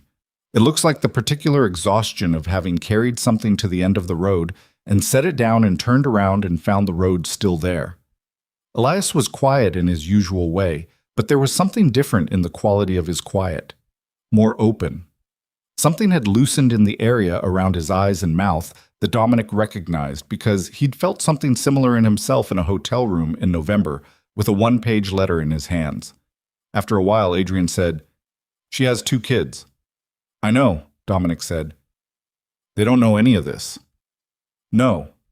Adrian nodded. He looked at the floor. "She's going to have to figure out how to handle that." "Yes." That's... He stopped. "That's an impossible thing." "Yes," Dominic said. Elias said very quietly, "She looks like Mom, around the eyes." He said it without inflection, just putting it in the room. I wasn't prepared for that. Nobody responded for a moment. Then Dominic said, "Are you all right?" Both of them looked at him. The question was simple and direct, and he had not asked it before. Not once in the 6 months since Arthur Hale's office, not through the federal proceedings or the foundation or any of it, because he hadn't had the right to ask it yet, or he hadn't known how, or some combination of both. Elias said, "We're getting there." Adrian said, "Ask me again in a year?" Dominic looked at his sons. "A year?" he said. "Maybe 2, Adrian said. "I'll ask in a year," Dominic said. "I'll ask again in 2. Adrian looked at him. Something moved in his face. Something that was not the almost smile and was not grief and was not forgiveness. Was something in between all of those. Something that didn't have a name because it was specific to the exact circumstances of these 3 people in this waiting room at this particular end of a very long and costly story. He nodded once. That was enough. The last thing Dominic did on a morning in early December when the city was cold and gray and the light came in sideways and low was go back to the house. Not to live in it. He'd made arrangements for the house. It would be sold, the proceeds going to the foundation's operating fund. He'd moved into something smaller, quieter, on a street that had no history attached to it. He was learning, at 61, what it felt like to live in a space that he'd chosen rather than accumulated. He went back because of the plant. He went back because he'd thought about it for 6 months, and he'd decided he wanted to take it with him. And the moving company had asked whether there were items he wanted handled separately, and he'd said yes, one item, and he'd come himself to get it. He carried it out through the front door in both hands, the way you carried something that had outlasted every version of the house around it. It was heavier than it looked. It always was. He put it in the back seat of the car. He sat in the driver's seat for a moment without starting the engine. He thought about Alara Voss standing at a vanity and amber light, asking him to look at her. He thought about her walking out of a room he should never have asked her to leave, buttoning the top button of her coat, not looking back. He thought about 17 composition notebooks and a sealed envelope and a plant that had been watered by an unbroken chain of instruction that no one had questioned because it had simply always been the thing you did. He thought about Adrian's jaw carrying its permanent tension in a kitchen that smelled like coffee.